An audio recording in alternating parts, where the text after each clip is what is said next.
Chapter 8.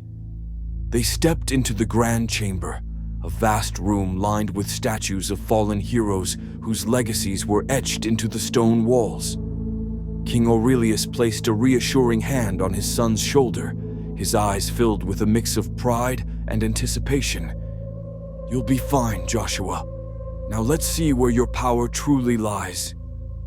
Joshua, still overwhelmed by the whirlwind of events, nodded hesitantly. "Okay, let's start." Aurelia, the High Magister, gestured towards a stone platform at the center of the room. "Step onto the stone path and just breathe," she instructed calmly. "You're going to feel pressure coursing through your body. Inside each of us are reserve tanks that store our power. Some people have one, others have more. There are even legends of those who possessed 5 or 6, but that's exceedingly rare. Don't worry, just let the energy flow through you, and it will be over soon." Joshua nodded and stepped onto the platform. "All right, I'm ready," he said, steeling himself. "Everyone, stand back," Aurelia warned as she began to shout the incantation. "Deep within, poder es tuyo. I see your strength, claro como el río. No fear shall bind, no doubt shall stay. Eres fuerza pura, you light your way. Eyes wide open, veo tu poder. With every breath, you rise y crecer." Suddenly, spirals of blue and red light surged around Joshua, wrapping him in a glowing embrace. At first, it was a strange sensation, but then the pressure intensified. The lights constricted around him, and he could feel his energy being pulled and twisted. "It's got a hold of me. It hurts," Joshua shouted, but his voice was drowned out by the pulsating light. The pain grew unbearable. His eyes and mouth emitted blinding rays of blue and red, and the ground beneath him cracked from the sheer force of his power. Aurelia's chant faltered as Joshua was lifted off the ground, floating above the platform. "What's happening to him?" King Aurelius cried, panic flickering in his eyes. "What's going on?" I don't know," Aurelia stammered. "Joshua is trapped in his mind. We'll have to wait. I've never seen this before. He nearly destroyed the platform." "Joshua, wake up!" the king shouted desperately. Monarch held Aurelius back. "Calm down, king. He'll be all right. Your son is stronger than you realize." Inside his mind, Joshua found himself in an endless expanse of white light, pierced by flashes of color. He looked around, confused and disoriented. "Where am I?" he wondered aloud. A deep, sinister voice echoed through the emptiness. "Oh, dear boy, who might you be?" "Who's there?" Joshua yelled, panic rising. "Where am I? Answer me!" "Oh, young one," the voice mocked, dripping with dark amusement. "You're the one I sensed, strong and untamed." Suddenly, a figure dashed past Joshua, cloaked in shadows and wearing a white mask. "Listen to me," the masked figure said urgently. "You're in the dreamscape, a realm that exists between thought and reality.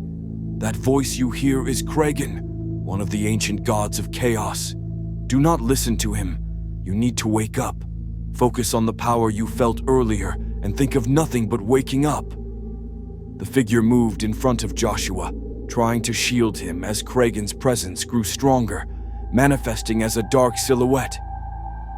"So, you're one of the evil gods they've been talking about all day," Joshua said, his voice shaking but defiant. Kragan laughed, his form shifting and contorting. "Oh, so now I'm famous." He lunged at the masked figure, shattering half of her mask with a powerful strike, revealing a glimpse of a woman's face beneath. "Go!" she screamed at Joshua. "Wake up!" In an instant, Joshua snapped back to reality, his body slamming onto the cold stone platform. "He's back!" Aurelia cried, rushing to his side. King Aurelius ran to his son, lifting him gently. "Joshua, are you all right?" Joshua blinked, his surroundings slowly coming into focus. Yeah, Dad. I think I'm okay. What happened to you? Aurelius asked, his voice filled with concern. I was in the dreamscape, Joshua said, still disoriented. The dreamscape? Aurelius, Aurelia, and Monarch echoed in disbelief. How is that even possible? Aurelia quickly checked the results of the test.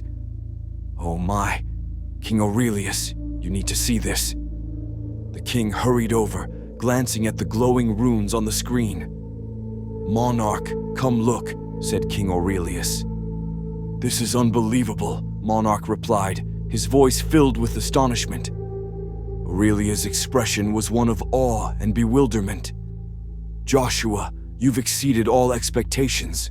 I've never seen readings like this. I'll need to call the council tomorrow, but for now you need rest. Today has been a long day. Aurelia led them through the garden, the night sky glittering above them. You have a brave heart, Joshua, she said softly. But you must rest. Your mind and body need time to recover. As they exited the Hall of Luminescence, King Aurelius turned to Armin, one of his trusted guards. Please escort my son to his chambers. Make sure he has everything he needs. Armin bowed. Of course, Your Majesty. Follow me, Prince Joshua. Joshua followed Armin back to his room, the weight of the day pressing heavily on his shoulders.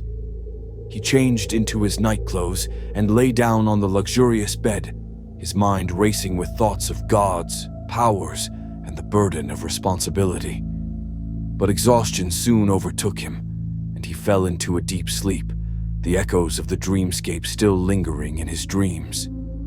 The first light of dawn crept through the windows, casting a gentle glow across Joshua's room. He woke slowly, stretching and taking a moment to gather his thoughts.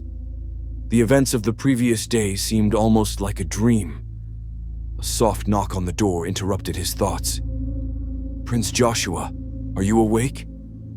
Armand's voice called gently from the hallway. Yes, I'm awake, Joshua replied, sitting up. Armin entered with a respectful nod. Good morning, Prince. The king requests your presence for breakfast. Today marks the beginning of your training with the ethereal guardian. Joshua nodded. Thank you, Armin. I'll be ready shortly. He dressed quickly. As he made his way to the dining hall, he felt nerves creeping in. Today, his journey into the unknown truly began. At the breakfast table, King Aurelius was already seated. He greeted Joshua warmly as he joined them. Good morning, Joshua, the king said. I trust you slept well. Yes, I did, Joshua replied. I'm ready to begin my training. King Aurelius nodded approvingly. That's the spirit, my son. After breakfast, we'll head to the training grounds. There, you will begin to unlock your true potential. Joshua took a deep breath, ready to face whatever challenges lay ahead. Today was a new day, a dawn of revelation, and he was prepared to embrace his destiny. Meanwhile, in the dreamscape, the figure with the now broken white mask sat meditating in solitude. Her thoughts were a tangled web of uncertainty.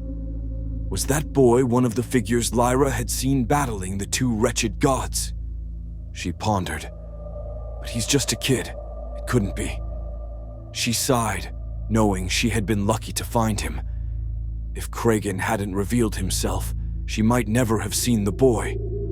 I know Kragan won't make the same mistake again. Hopefully I'll get lucky once more. With that thought, she closed her eyes, returning to her meditation, the flickering lights of the dreamscape dancing around her.